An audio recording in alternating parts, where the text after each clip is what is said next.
I have been writing books for the past 2 years of my life, and in that experience, while I've only finished 2 full projects, I've learned several different myths that not only held me back as an author, but challenged and stunted my belief in creativity.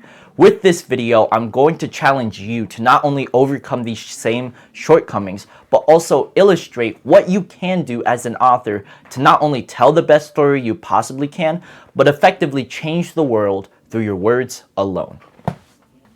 Let's get started explaining these myths, and the first major myth I want to illustrate, especially when it comes to writing your own book, is the fact that writing good does not mean writing serious. If you want help to see what you can do as an author, you can check out my Instagram down below. But regardless, this is a similar point I illustrate to a lot of my students who want to get better at writing. Many people, especially people around my age, this young creative mind, wants to make something dark. We want to tell an edgy story so it can be complex and well-diverse. Let's say your idea is on a sticky note. You write the full idea front to back all the way down. The ideas, the endings, and the stories. With this in mind, I want to know that what you can create is delegated in how well you can tell that story. A lot of the stories we tell are linear. Even in several different points and sticky notes I have here, you need to jump from point A to point B. And this is a good point, especially in the fact that when trying to write serious and trying to write edgy, it tends to lose what you want out of your story. Let's admit it, you are someone who wants to tell a story simply because you want to be like the greatest stories of all time. You want to tell literature that is powerful and moving, fantasy novels that will shape the way people view the world. And this is great to have that motivation. It's a fantastic belief that not only held me up for the past 2 years of my life, but also changed the way I thought about everything I do in life. And this motivation cultivated me to tell such original stories. But to be original and to tell something wholly serious, you need to start with a linear progression. You need to start with a position in which you can have a straight line that echoes and stretches out like a tree. This is important. When I was 14, I had the same ideals to not only write a dark story. My first book, A Small World Smiles, which you can check in the link in the description, has this whole challenge of writing a teenager being hell-bent and annoyed in high school. It was a lot of the same ways I felt back in my freshman year, and I learned that, especially now as I get older, there's plenty of things in the world that we simply don't know. And writing that serious context will not only take away the full entertainment, the full engagement part of the story, but will also shape the way a lot of us think about things. Let's admit it. What we need now is not a serious story. If you want to tell a serious story, then go ahead. What I suggest, especially with how rotten the modern age is with AI and social media, we need these more optimistic stories that can have dark undertones. With a mix of both, you can create something completely complex, and that's great by itself. But I want you to lean into the more optimistic side. To write complex doesn't mean it's writing good. What you need to focus on then is to simply write good.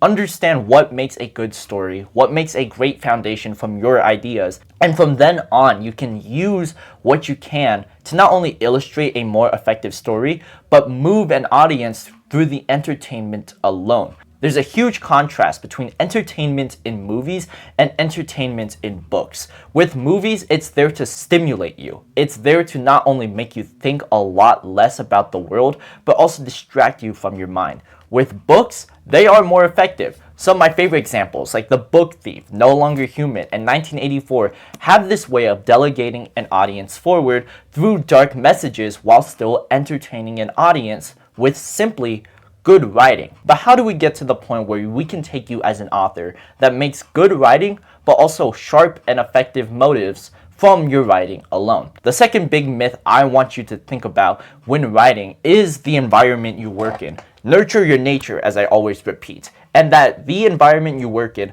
will affect how you write, for better and worse.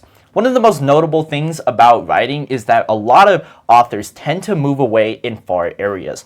When I was younger, I genuinely thought this was stupid. I thought moving from one area to another would not only not help your writing, but also will decrease how effective your writing will be.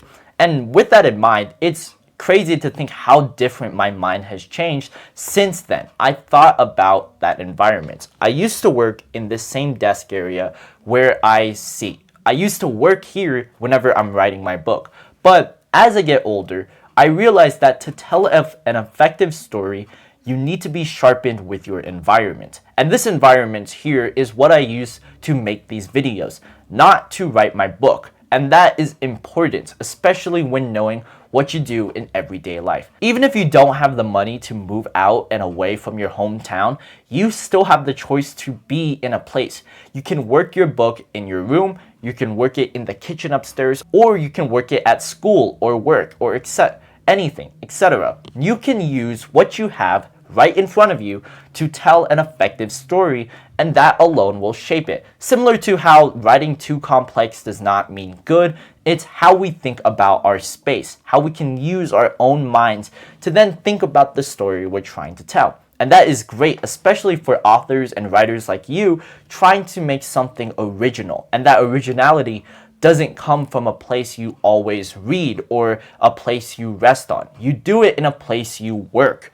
And that difference not only shaped the way I work on my upcoming book, but also influences every single choice I make in everyday life. The third myth I want you to understand that's holding you back as a writer is the idea that too much exposition and too much dialogue is bad. Using my notebook as your book, let's picture that. We have too much words on one end. If I can find the page. Too much words with so many different lines. I wrote an example of this years ago in which I explained in poetry that a lot of exposition and a lot of writing is never bad. One of my favorite books I use for this channel is How Fiction Works. How Fiction Works by James Wood is one of the best examples in which I use details and dialogue. Dialogue, which is a video you can check out after this one, is a point that uses so much words to tell its story. You're having the characters physically interacting with each other.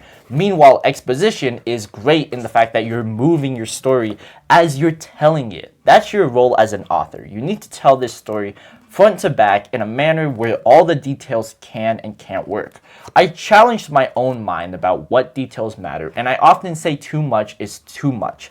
And yet, after reading How Fiction Works, this idea of exposition changed my life forever. Every single detail matters, no matter what the audience is thinking. This is simply because the audience is trying to find every single detail important. You yourself, as someone watching this video, is trying to find meaning in my words. And that's great, especially with how I'm influencing you to write a better story. You use the words I'm saying and the words I create to tell a better story by not only enhancing your own vocabulary, but expose yourself in the story. Expose yourself in more ideas that will not only shape your motivation to work more, but also challenge your own beliefs that will not only make you a better author, but a more concise and considerate human being.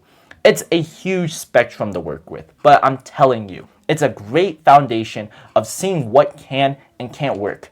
Realize that too much dialogue and too much exposition can and will be bad.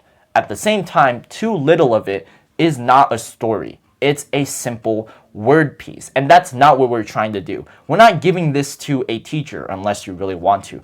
You're writing your damn book, and you're writing it in a manner in which you're controlling it. You're already better than most of the people who can't tell their original story and won't live that fulfilling life. As an author, you need to take the horns, take the drive. You're in the steering wheel now. So start writing and start creating that story you truly desire. The fourth myth that is holding you back as an author is the fact that reading too much books can and will not help you as an author. Now, this is counterintuitive. I've always illustrated that reading books will affect the way you think. Some of my all-time favorite books have challenged and brought up different spectrums of words and dialogue that I still use in my current stories. Books like The Winner Stands Alone, The Stone Monkey, and in the case here, The Book Thief, are books that not only affect the way I write now, but also greatly enhanced my storytelling. But this is a point in which I want to illustrate to you. All these books are great in the fact that I've been reading so much, but that doesn't make me a better writer. It's, again, counterintuitive, but let me explain. Reading all these books give you the information. What you need to do then is just start writing it on that doc. Start writing the ideas down on a simple sticky note and use it to your advantage. It's not about just consistently reading that will make you a good author. Being a good author stems from the fact that you are a good writer. And it's not just about being a good reader.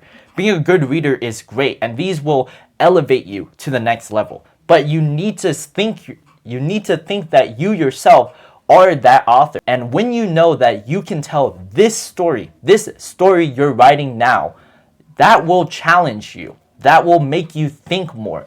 And that alone will shape you to become a better writer by itself. Reading is great, but you need to become the author you absolutely desire if you want to follow this path as the author you are. The fifth and final myth. This is the single most important myth I'm telling you that will not only make you think that you yourself are not a good author and writer, but here I'm going to expose is the fact that you need to be successful to begin. That's the myth. You need to be successful to begin. And it's a dumb myth in the fact that I've heard this countless times.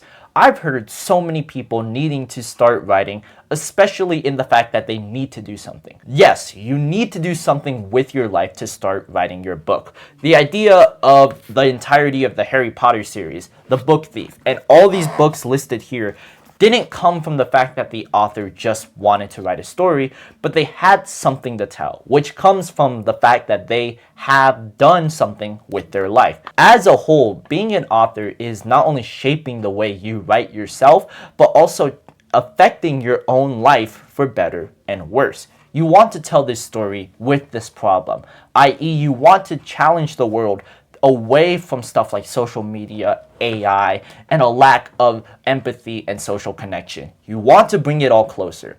Isn't that what you want? So understand that that mindset alone will make you successful. It's not about trying to start something new.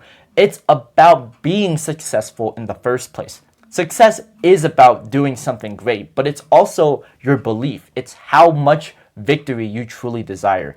And this is what it takes to be an author. Some of the greatest authors of all time challenge the world through their words alone. And that's what I'm doing literally with this video. I'm challenging your own beliefs, not only so you can think more effectively about your writing, but to be more nuanced and creative in the world around us.